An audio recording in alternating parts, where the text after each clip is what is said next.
മഹാഭാരതത്തിലെ ഏറ്റവും ശക്തനായിട്ടുള്ള യോദ്ധാവാരാണ്? ഈ ചോദ്യം വരുമ്പോഴത്തേക്കും മിക്കപ്പോഴും കർണൻ, അർജുനൻ ഇവരുടെ ഇടയിൽ കിടന്നാണ് ഈ ഒരു ചർച്ച പോകുന്നത് മിക്കതും.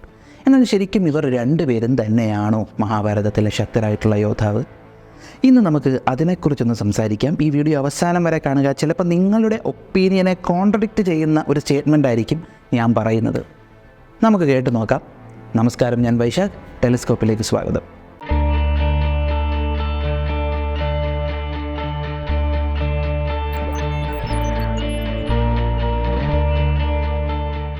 തുടക്കത്തിൽ തന്നെ പറയുന്നു, മഹാഭാരതത്തിലെ ശക്തനായിട്ടുള്ള യോദ്ധാവ് ആരാണ് എന്ന ഈ ഒരു വിഷയത്തിൽ കൃഷ്ണനെയും പരശുരാമനെയും ഉൾപ്പെടുത്തുന്നില്ല. അതായത് കൃഷ്ണനും പരശുരാമനുമല്ലാതെ മഹാഭാരതത്തിലെ ശക്തനായിട്ടുള്ള യോദ്ധാവ് ആരാണ്? ഇതാണ് നമ്മൾ പറയാൻ പോകുന്നത്. അപ്പോൾ അർജുനൻ, കർണൻ രണ്ടുപേരും ഒന്നിനൊന്ന് മെച്ചമായിട്ടുള്ള ആളുകൾ തന്നെയാണ്, അല്ലേ? മിക്കപ്പോഴും ഇവർക്ക് രണ്ടുപേർക്കും ഇടയിലാണ് ഈ ഒരു ടോപ്പിക്കിൻ്റെ ചർച്ച പോകുന്നത് തന്നെ. സത്യം പറഞ്ഞാൽ മഹാഭാരതത്തിലെ ഏറ്റവും ശക്തനായിട്ടുള്ള യോദ്ധാവും ഏറ്റവും ശക്തനായിട്ടുള്ള കഥാപാത്രവും മറ്റാരുമല്ല, മഹാരഥൻ ഭീഷ്മരാണ്. അതെങ്ങനെ ശരിയാവും? മഹാഭാരതത്തിലെ മെയിനായിട്ടുള്ള ക്യാരക്ടേഴ്സ് എന്ന് പറയുമ്പോഴത്തേക്കും അർജുനൻ, കർണൻ, ദുര്യോധനൻ, ഭീമസേനൻ ഇവരൊക്കെയല്ലേ?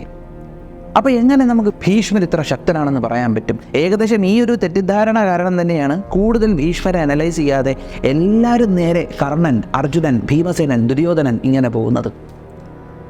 സത്യം പറഞ്ഞാൽ മഹാഭാരതം മേൽപ്പറഞ്ഞ ആളുകളുടെ കഥയല്ല, എൻ്റെയർ മഹാഭാരതം ഭീഷ്മരുടെ കഥയാണ്. ഭീഷ്മർ മഹാഭാരതത്തിലൊരു തീരുമാനം മാറ്റിയെടുത്തിരുന്നെങ്കിൽ ഈ ഒരു കൗരവർ, പാണ്ഡവർ എന്നീ രണ്ട് ഫാക്ഷൻസ് ഉണ്ടാവത്തില്ലായിരുന്നു, മഹാഭാരത യുദ്ധം ഉണ്ടാവത്തില്ലായിരുന്നു. എന്തിന് ഭീഷ്മന് പോലും മഹാഭാരതത്തിലെ രംഗപ്രവേശനം ചെയ്യേണ്ടി വരത്തില്ല. കാരണം ഭീഷ്മരും ഭീഷ്മരുടെ പിൻഗാമികളും കൂടെ അന്തസ്സായിട്ട് ഹസ്തിനപുരം ഭരിച്ചേനെ. പക്ഷേ ഭീഷ്മരുടെ പപ്പയ്ക്കൊരു ഗേൾ ഫ്രണ്ട് ഉണ്ടായിരുന്നു. അപ്പോൾ ഗേൾ ഫ്രണ്ടുമായിട്ട് ജീവിക്കാൻ വേണ്ടി രാജത്യാഗം ചെയ്തതാണ്. ഞാൻ ബ്രഹ്മചാരിയാകുന്നു, എനിക്ക് രാജപദവി വേണ്ട, അങ്ങനെയൊക്കെ പുള്ളിക്കാരൻ തീരുമാനമെടുത്തു. അങ്ങനെയാണ് ദേവവ്രതൻ എന്ന ഗംഗാപുത്രന് ഭീഷ്മർ എന്ന പേര് തന്നെ വീണത്. കഥ എല്ലാവർക്കും അറിയാം, അങ്ങോട്ടൊന്നും പോയി സമയം കളയണ്ട. പക്ഷേ ഭീഷ്മരുടെ അതോറിറ്റിയും പവറും, ആ പവറിനെ കുറിച്ച് പറയാനായിട്ട് നിങ്ങൾക്കറിയാമോ, ഭീഷ്മർ ഈ രാജ്യത്തിൻ്റെ പ്രൊട്ടക്ഷൻ ഏറ്റെടുത്തതിനു ശേഷം ശത്രു സൈന്യത്തിലുള്ള ആളുകൾ അത്രയും, ആര്യാവർത്തത്തിലുള്ള എല്ലാ രാജാക്കന്മാരും ഹസ്തിനപുരമായിട്ട് സൗഹൃദത്തിലായിരുന്നു. ഭീഷ്മർ നിൽക്കുമ്പോൾ ഒരുത്തൻ ഭീഷ്മരെ എതിർക്കാൻ തയ്യാറല്ലായിരുന്നു. അതിനുള്ള ധൈര്യം ഒരുത്തനും ഇല്ലായിരുന്നു. അപ്പോൾ മറ്റൊരു കാര്യം നമുക്ക് പറയേണ്ടിയിരിക്കുന്നു, കർണൻ പരശുരാമൻ്റെ ശിഷ്യനല്ലേ? നമ്മുടെ അർജുനനാകട്ടെ ദ്രോണാചാര്യരുടെ ശിഷ്യൻ. ദ്രോണാചാര്യരും ചില്ലറക്കാരനല്ല. ദ്രോണാചാര്യൻ ടോപ്പ് ലെവൽ വോറിയറാണ്, മഹാരഥനാണ്. ദ്രോണാചാര്യർ വന്നിട്ട് പരശുരാമൻ്റെ ശിഷ്യനാണ്. ഭീഷ്മരും പരശുരാമൻ്റെ ശിഷ്യൻ. പിന്നെ എങ്ങനെ നമുക്ക് ഭീഷ്മർ മറ്റുള്ളവരെ കാട്ടിയും അക്കാഡമിക് ബേസിസിൽ ടോപ്പാണെന്ന് പറയാൻ പറ്റും? കാരണം ഭീഷ്മർ പരശുരാമനിൽ നിന്ന് മാത്രമല്ല പഠിച്ചിട്ടുള്ളത്. ഭീഷ്മർക്കൊരു ഭയങ്കര നീണ്ട നിരയിലുള്ള ആൽമാമേറ്ററാണുള്ളത്. അതായത് ഭീഷ്മർ ആയോധന കലകളും ശസ്ത്രവിദ്യയും കാര്യങ്ങളും എല്ലാം പഠിച്ചത് ഭഗവാൻ പരശുരാമനിൽ നിന്നാണ്. പക്ഷേ ഭീഷ്മരൻ ദണ്ഡനീതി പഠിച്ചത്, അതായത് രാജാവിൻ്റെ ഡ്യൂട്ടീസിനെ കുറിച്ച് പഠിച്ചത് ദേവഗുരുവായ ബൃഹസ്പതിയിൽ നിന്നാണ്. അതുപോലെ ഭീഷ്മർ രാജതന്ത്രവും പൊളിറ്റിക്കൽ സയൻസും എല്ലാം പഠിച്ചത് അസുരഗുരുവായ ശുക്രാചാര്യരിൽ നിന്ന്. തീർന്നിട്ടില്ല.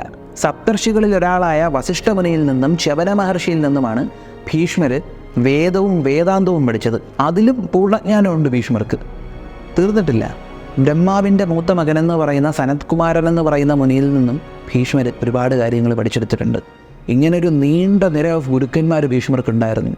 അപ്പോൾ അക്കാഡമിക്കലി ക്വാളിഫൈഡ് എന്ന് പറഞ്ഞ് നോക്കുമ്പോഴും ഭീഷ്മരോളം ജ്ഞാനി, എനിക്ക് തോന്നുന്നു ഭീഷ്മരെക്കാട്ടി നോളജുള്ള ഒരാൾ കൃഷ്ണൻ മാത്രമേ ഉണ്ടായിരുന്നുള്ളൂ മഹാഭാരത യുദ്ധഭൂമിയിൽ. ചില പോയിന്റിൽ നമുക്ക് തോന്നിപ്പോകും ദ്രോണാചാര്യരെക്കാട്ടിയും നോളജ് ഉണ്ടായിരുന്നു ഭീഷ്മർക്ക്. ഇനി യോദ്ധാവെന്ന് പറയുന്ന മേഖലയിൽ നമുക്ക് എടുത്തു നോക്കാം. എന്തുകൊണ്ട് ഞാൻ പറയുന്നു ഭീഷ്മരാണ് ഏറ്റവും വലിയ യോദ്ധാവ്? കാരണം ഇത്ര മാത്രം ഞാൻ നിങ്ങളോട് പറയാം. മഹാരഥി അശ്വത്ഥാത്മാവ് ചില്ലറക്കാരനല്ല. മഹാദേവൻ്റെ ദേഷ്യത്തിൽ നിന്ന് ഉടലെടുത്തിട്ടുള്ള ആളാണ് അശ്വത്ഥാത്മാവ്. പുള്ളിക്കാരൻ അപ്പം തന്നെ നമുക്ക് ഊഹിക്കാവുന്നതേ ഉള്ളൂ എത്രത്തോളം സ്ട്രോങ് ആയിട്ടുള്ള ഒരാളായിരിക്കുമെന്ന്. അടുത്തത് ദ്രോണാചാര്യർ പരശുരാമൻ്റെ ശിഷ്യൻ മാത്രമല്ല, പരശുരാമനിൽ നിന്ന് പഠനം പൂർത്തിയാക്കി തിരിച്ചു വരുമ്പോഴത്തേക്കും ദ്രോണാചാര്യർക്ക് പരശുരാമൻ്റെ ആയുധങ്ങൾ കൊടുത്തിട്ടുണ്ട്. അത് ചില്ലറ ആയുധങ്ങളല്ല, എല്ലാം ശക്തമായിട്ടുള്ള ആയുധങ്ങളാണ് പരശുരാമൻ കൊടുത്തത്. അങ്ങനെ ശക്തമായിട്ടുള്ള ആയുധങ്ങൾ ദ്രോണാചാര്യർക്കുണ്ടായിരുന്നു. ഇനി അടുത്തത് വന്നിട്ട് കർണൻ. കവചകുണ്ടലങ്ങളുണ്ടായിരുന്നു. കവചകുണ്ടലം നഷ്ടപ്പെട്ടപ്പോൾ കർണൻ പരശുരാമനിൽ നിന്ന് കരസ്ഥമാക്കിയ വിജയധനുസ് എടുത്തു. ചില്ലറ ധനുസല്ല വിജയധനുസ്, ദേവേന്ദ്രൻ വരെ ഉപയോഗിച്ചിരുന്ന ധനുസാണ് വിജയധനുസ്. അടുത്തത് വന്നിട്ട് അർജുനൻ, പറയേണ്ട കാര്യമില്ലല്ലോ, ഗാന്ധീപം, അതിപ്രശസ്തമായിട്ടുള്ള വില്ല് അർജുനൻ്റെ കയ്യിലുണ്ടായിരുന്നു. പിന്നെ അമ്പൊടുങ്ങാത്ത ആവനാഴിയുമായിരുന്നു അർജുനൻ്റെ കയ്യിൽ. ഭീഷ്മരുടെ കയ്യിൽ എന്ത് ദിവ്യാസ്ത്രമുള്ളത്, അല്ലെങ്കിൽ എന്ത് സെലസ്റ്റിയൽ വെപ്പണാണ് ഭീഷ്മരുടെ കയ്യിലുള്ളത്? എവിടെയെങ്കിലും ഭീഷ്മർ അങ്ങനെ ഒരു സെലസ്റ്റിയൽ വെപ്പൺ ഉണ്ട് എന്ന് നിങ്ങൾ കേട്ടിട്ടുണ്ടോ? യെസ്, ഭീഷ്മരുടെ കയ്യിൽ ഒരു ദിവ്യമായ കവചകുണ്ടലങ്ങളും ഇല്ലായിരുന്നു. ഭീഷ്മരുടെ കയ്യിൽ ദിവ്യമായിട്ടുള്ള തേരില്ലായിരുന്നു. ഭീഷ്മരെ അഡ്വൈസ് ചെയ്യാനായിട്ട് ദിവ്യനായിട്ടുള്ള ഒരു തേരാളി ഭീഷ്മർക്കില്ലായിരുന്നു. സാധാരണ വില്ലാണ് ഭീഷ്മർ ഉപയോഗിച്ചിരുന്നത്, സാധാരണ വില്ല്.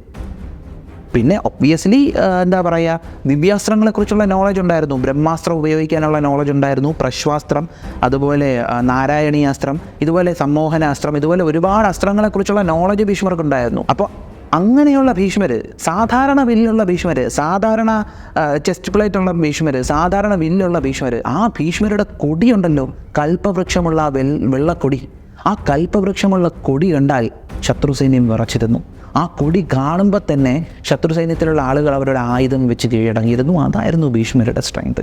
ഭീഷ്മർ തൻ്റെ ജീവിതത്തിൽ നേടിയെടുത്തിട്ടുള്ള വിജയങ്ങൾ മിക്കതും തൻ്റെ കഴിവ് കൊണ്ടും താൻ പഠിച്ച നോളജ് കൊണ്ടും തൻ്റെ സ്ട്രെങ്ത് ഇൻ ക്യാരക്ടർ കൊണ്ടും ചങ്കൂറ്റം കൊണ്ടുമായിരുന്നു.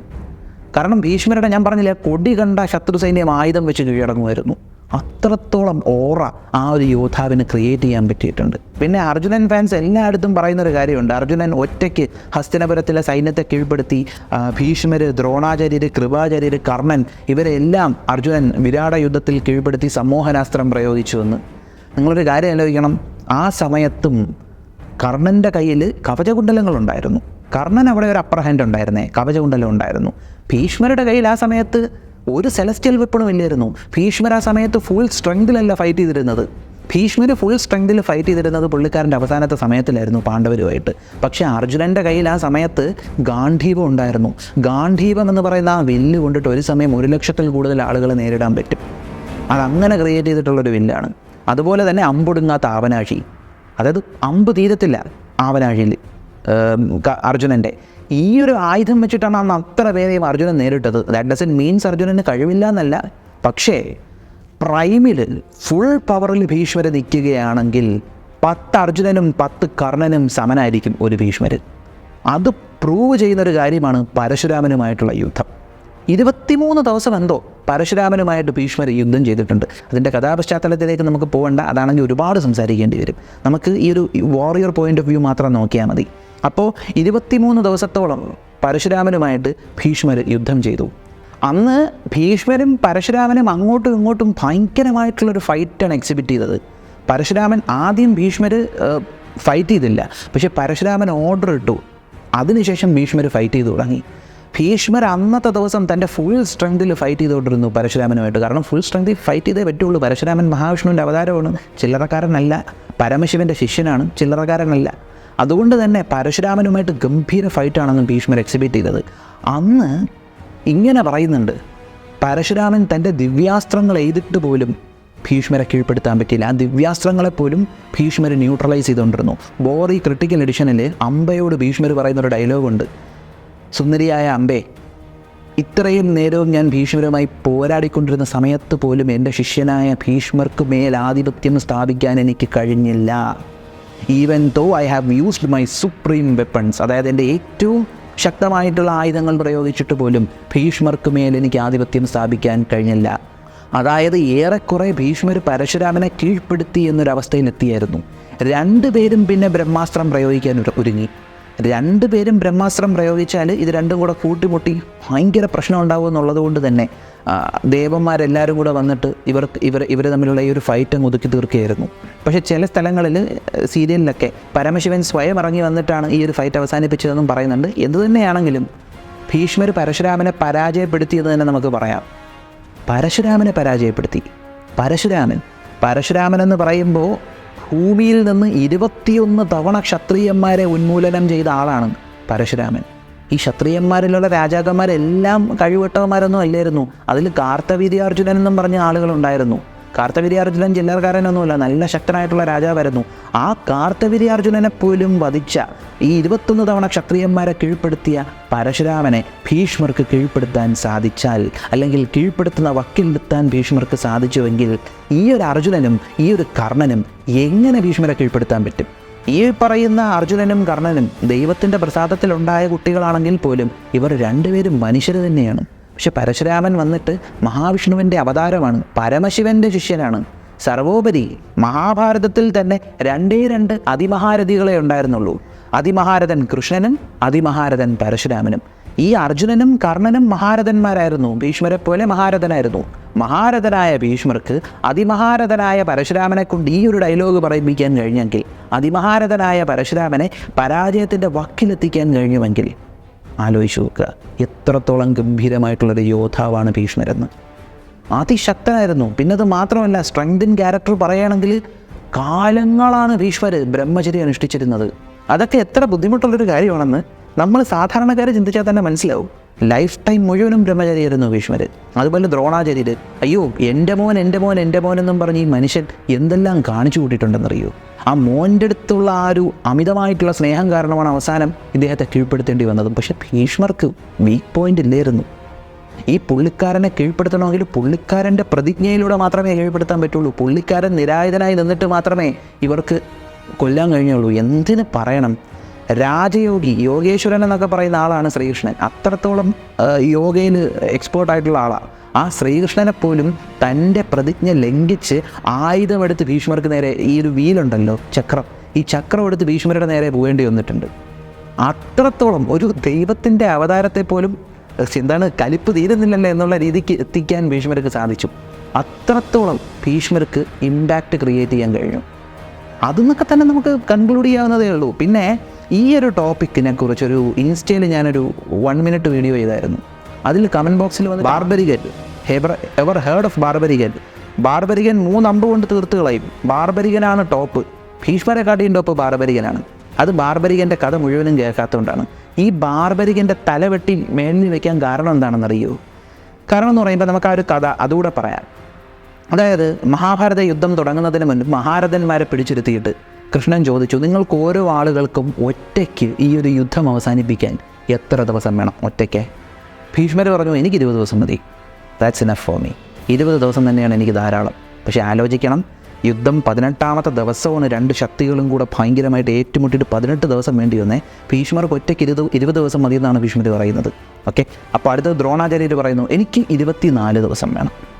24 ദിവസം വേണം. അടുത്തത് അംഗരാജനായിട്ടുള്ള കർണൻ, അംഗരാജനായ കർണൻ, മഹാരഥൻ കർണൻ പറയുന്നു, എനിക്ക് 25 ദിവസം മതി. 25 ദിവസം കൊണ്ട് എനിക്ക് കീഴ്പ്പെടുത്താൻ പറ്റും.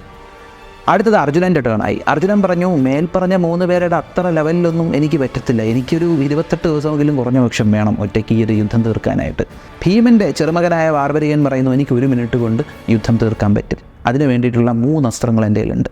അപ്പോൾ ഇത് കേട്ടിട്ട് കൃഷ്ണന് ഭയങ്കര ഇൻട്രസ്റ്റ് ആയി. ഇതെന്താ സംഭവം? ഇതിപ്പം പാണ്ഡവർക്ക് പ്രശ്നമാവുമോ? കാരണം കൃഷ്ണൻ വന്നിട്ട് പാണ്ഡവരുടെ ടാക്ടീഷ്യനാണ്. അപ്പോൾ യുദ്ധം ജയിപ്പിക്കുക എന്നുള്ളതാണ് ടാക്ടീഷ്യൻ്റെ ഏറ്റവും വലിയ ലക്ഷ്യം എന്ന് പറയുന്നത്. അപ്പോൾ കൃഷ്ണൻ ഒരു സന്യാസിയുടെ വേഷത്തിൽ ബാർബരികൻ്റെ അടുത്ത് പോവുകയാണ്.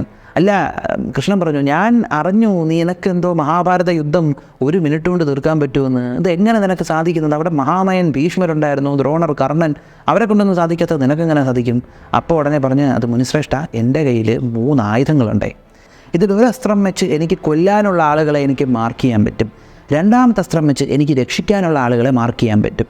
3ാമത്തെ അസ്ത്രം വെച്ചിട്ട്, ഇത് ഭയങ്കര ഡിസ്ട്രക്റ്റീവായിട്ടുള്ള അസ്ത്രമാണ്, ആ അസ്ത്രം വെച്ചിട്ട് കൊല്ലാൻ മാർക്ക് ചെയ്ത ആളുകളെ എനിക്ക് ഒറ്റ ഷോട്ടിൽ തീർക്കാൻ പറ്റുമെന്ന് പറഞ്ഞു. അപ്പോൾ ഇത് കേട്ടപ്പോൾ ഈ ഒരു മുനിയുടെ രൂപത്തിൽ വന്ന് നിൽക്കുന്ന കൃഷ്ണന് ഭയങ്കര ജിജ്ഞാസ. അതെങ്ങനെ ഒന്ന് കാണിച്ചിരുമോ? എന്നിട്ട് കുറച്ച് ഇല എടുത്തിട്ട് അവിടെ വെച്ചിട്ട്, ഈ ഇല നീ 2ആയിട്ട് മുറിച്ചിട്ട് ഞാൻ നോക്കട്ടെ എന്ന് പറഞ്ഞു. അങ്ങനെ ഒരു അസ്ത്രം വെച്ച് ഈ ഇലകളെ മാർക്ക് ചെയ്തു. മറ്റസ്ത്രം വെച്ച് പ്രൊട്ടക്റ്റ് ചെയ്യാനുള്ള സാധനങ്ങളെ മാർക്ക് ചെയ്തു. എന്നിട്ട് 3ാമത്തെ അസ്ത്രം പ്രയോഗിക്കുന്നതിന് മുമ്പ് കൃഷ്ണൻ എന്ത് ചെയ്തെന്നറിയോ? പുള്ളിക്കാരനൊരു ഇലയെടുത്ത് തറയിട്ടിട്ട് തൻ്റെ കാലുകൊണ്ട് ചവിട്ടി അങ്ങ് പിടിച്ചു. എന്നിട്ട് 3ാമത്തെ അസ്ത്രം വെച്ചിട്ട് പുള്ളിക്കാരൻ എഴുതപ്പോഴത്തേക്കും ആ അസ്ത്രം പല അസ്ത്രങ്ങളായി സ്പ്ലിറ്റ് ചെയ്ത് ടാർഗറ്റ് ചെയ്ത ഇലകൾ അത്രയും തീർത്തു. ഒരസ്ത്രം വന്നിട്ട് കൃഷ്ണൻ്റെ കാലിൻ്റെ മുകളിൽ വന്നിട്ട് ഇങ്ങനെ ഹോവർ ചെയ്ത് നിൽക്കുകയാണ്. ഇങ്ങനെ നിൽക്കുന്നു. കൃഷ്ണൻ കാല് മാറ്റിയ ഉടനെ കറക്റ്റ് ആ ഒരു ഇലയിൽ കയറി തുളച്ചു. അപ്പോൾ കൃഷ്ണൻ അങ്ങ് ഇമ്പ്രസ്ഡ് ആയി, കൊള്ളാമല്ലോ, ഇവൻ ഒറ്റ ഒരുത്തം ഉണ്ടെങ്കിൽ പണി എളുപ്പമായല്ലോ. അപ്പോൾ ചോദിച്ചു, നീ ഏത് സൈന്യത്തിലാണ് നിൽക്കുന്നത്? പാണ്ഡവപക്ഷത്തിൽ തന്നെയല്ലേ? അപ്പോൾ ഉടനെ ബാർബരികൻ പറഞ്ഞു, ഞാൻ എൻ്റെ അമ്മയ്ക്ക് വാഗ്ദാനം കൊടുത്തിട്ടാണ് വന്നത്. അതായത് ഏറ്റവും വീക്കസ്റ്റ് ആയിട്ടുള്ള സൈന്യം ഏതാണ്, ആ സൈന്യത്തിൻ്റെ കൂടെ ഞാൻ നിൽക്കും. കാരണം എനിക്ക് അത്രയും ദിവ്യാസ്ത്രമാണല്ലോ ഉള്ളത്. അപ്പോൾ അതാണ് അതിൻ്റെ ഒരു മര്യാദ. ഇത് കേട്ടപ്പോൾ കൃഷ്ണൻ്റെ മുഖം മാറി. കൃഷ്ണൻ പറഞ്ഞ ഇപ്പോൾ ഉടനെ തന്നെ പുള്ളിക്കാരൻ പറഞ്ഞു, അത് ശരിയാകത്തില്ല എന്ന് പറഞ്ഞിട്ട് കൃഷ്ണനാണെന്ന് കാണിച്ചു കൊടുത്തു. കൃഷ്ണൻ പറഞ്ഞു, ഓക്കെ, നീ യുദ്ധത്തിൽ പങ്കെടുക്കണ്ട, കാരണം ഇന്ന കാര്യങ്ങൾ കൊണ്ടാണ് നീ പങ്കെടുത്ത പാണ്ഡവന്മാർ തോക്കും എന്ന് പറഞ്ഞു.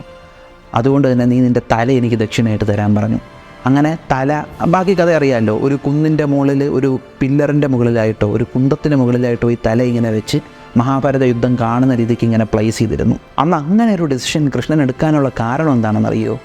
ബാർബരികൻ പറഞ്ഞില്ലേ, ഏറ്റവും വീക്കായിട്ടുള്ള സൈന്യം, ആ സൈന്യത്തിൻ്റെ കൂടെ, അതായത് ആൾബലം കുറവുള്ള സൈന്യത്തിൻ്റെ കൂടെ ആയിരിക്കും ബാർബരികൻ നിന്ന് ഫൈറ്റ് ചെയ്യുന്നതെന്ന്.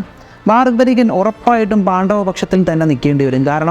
കാരണം കൗരവപക്ഷത്തിലുള്ള അഷ്ടൗഹിണി സൈന്യത്തിനെ കാട്ടിയും എണ്ണം കുറവായിരുന്നു പാണ്ഡവപക്ഷത്തിലുള്ള അഷ്ടൗഹിണി സൈന്യത്തിൻ്റെ എണ്ണം വളരെ കുറവായിരുന്നു. അപ്പോൾ എന്തുകൊണ്ടും ബാർബരികൻ പാണ്ഡവരുടെ കൂടെ തന്നെ നിൽക്കും. പക്ഷേ പ്രശ്നം എന്തെന്ന് വെച്ചാൽ, ബാർബരികൻ കൗരവന്മാരെ അത്രയും ടാർഗറ്റ് ചെയ്തിട്ടാൽ എല്ലാവരും ചാവും. അത്ര അഷ്ടൗഹിണി സൈന്യവും തീരും. പക്ഷെ ഒരാൾ മാത്രം ജീവനോടെ നിൽക്കും, ഭീഷ്മർ. കാരണം എന്താണ്? ഭീഷ്മർക്ക് സ്വച്ഛന്ത മൃത്യുണ്ട്. സ്വച്ഛന്ത മൃത്യുള്ള ഭീഷ്മർ ജീവനോടെ ഇരിക്കുന്നുവെങ്കിൽ ആ യുദ്ധത്തിൽ കൗരവന്മാരപ്പോഴും തോറ്റിട്ടില്ലെന്നാണ് അർത്ഥം. കാരണം ഒരു യുദ്ധത്തിൻ്റെ കമാൻഡർ, ജനറൽ, ഒരു ആർമിയുടെ ജനറൽ ജീവനോടെ ഇരിക്കുകയാണെങ്കിൽ ആ യുദ്ധം അപ്പോഴും ആക്റ്റീവാണ്. ആ ജനറൽ സറണ്ടർ ചെയ്തിട്ടില്ലെങ്കിൽ ആ യുദ്ധം അപ്പോഴും ആക്റ്റീവാണ്. ഭീഷ്മർ പ്രതിജ്ഞാബദ്ധനായിട്ടുള്ള ആളാണ്. പ്രതിജ്ഞ വിട്ടൊരു കളി ഭീഷ്മർക്കില്ല. അത്രത്തോളം സ്ട്രെങ്ത് ഇൻ ക്യാരക്ടറാണ് ഭീഷ്മർക്കുള്ളത്. ഭീഷ്മർ ഉറപ്പായിട്ടും അങ്ങനെ ഭീഷ്മരെ ജീവനോടിരുന്നതെന്ന് ആലോചിച്ച് നോക്കിയാണ്. ഒരു സ്ഥലത്ത് 8 അഷ്ടൗഹിണി സൈന്യം പാണ്ഡവപക്ഷത്ത്, കൗരവപക്ഷത്തിൽ ഒരാൾ. ബാർബരികൻ പ്രതിജ്ഞാബദ്ധനായതുകൊണ്ട് തന്നെ ഉറപ്പായിട്ടും ഒരാളുള്ള സൈന്യത്തിലോട്ട് പോകും. ഭീഷ്മരല്ലേ ആൾ. ഭീഷ്മർ പറയും, തീർക്ക് പാണ്ഡവന്മാരെ. ആ ഓർഡർ ഭീഷ്മരിടും. അപ്പോൾ ആലോചിക്കണം, ശ്രീകൃഷ്ണന് ഇങ്ങനെ ഒരു കാര്യം ചെയ്യേണ്ടി വന്നു ബാർബരികനെ. അപ്പോൾ ശ്രീകൃഷ്ണന് ബാർബരികൻ്റെ അടുത്ത് ഇങ്ങനെ ഒരു കാര്യം ചെയ്യേണ്ടി വന്നു. ആര് കാരണം? ഭീഷ്മർ കാരണം. അവിടെ ഭീഷ്മർ എന്ന യോദ്ധാവിൻ്റെ, കമാൻഡറിൻ്റെ, ആ ഒരു മഹാരഥൻ്റെ സ്ട്രെങ്ത് ഇൻ ക്യാരക്ടറാണ് കാണിക്കുന്നത്. ആ പോയിന്റ് സംസാരിച്ചാലും ഏറ്റവും സ്ട്രോങ് ആയിട്ടുള്ള വോറിയർ അത് ഭീഷ്മർ തന്നെയാണ്. പൂർണ്ണ ആരോഗ്യത്തിലല്ല ഞാൻ ഫൈറ്റ് ചെയ്തതെന്ന് പറഞ്ഞില്ലേ? കാരണം എന്താണെന്നറിയോ? മഹാഭാരത യുദ്ധഭൂമിയിൽ ഏറ്റവും കൂടുതൽ കഷ്ടപ്പെട്ടിട്ടുള്ള 2 പേരാണ്. ഒന്ന് കൃഷ്ണനും മറ്റൊന്ന് ഭീഷ്മരും. ഏറ്റവും കൂടുതൽ കഷ്ടപ്പെട്ടിട്ടുള്ള ആളുകളിൽ 2 പ്രധാനികൾ അങ്ങനെ പറയണം. കാരണം കൃഷ്ണൻ ഈ യുദ്ധം കഴിഞ്ഞ ഉടനെ ഈ കുതിരകളെ അത്രയും ക്ലീൻ ചെയ്ത് ഈ തേരിൻ്റെ കാര്യങ്ങളെല്ലാം നോക്കി മുറിവുകളൊക്കെ വെച്ചുണങ്ങണം.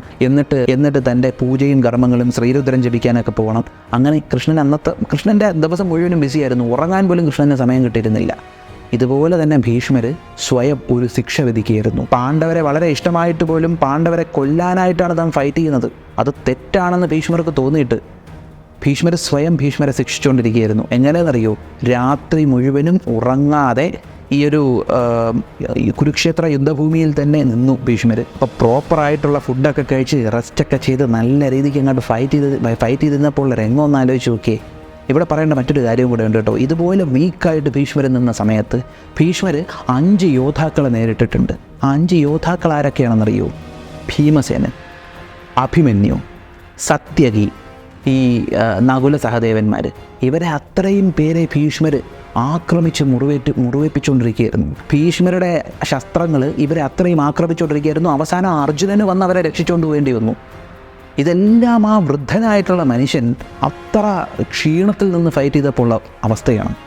ഒന്നാലോചിച്ച് നോക്കുക. ഫുൾ ഫ്ലഡ്ജായിട്ട് ഫൈറ്റ് ചെയ്തിരുന്നെങ്കിൽ. ഇനി പറ, മഹാഭാരതത്തിലെ ഏറ്റവും ശക്തനായിട്ടുള്ള യോദ്ധാവ്, by strength I mean strength in character, fighting style, knowledge, ഈ കാര്യമൊക്കെ വെച്ച് നോക്കുമ്പോൾ ഭീഷ്മരായിരുന്നു മഹാഭാരതത്തിലെ ഏറ്റവും ശക്തനായിട്ടുള്ള ക്യാരക്ടർ.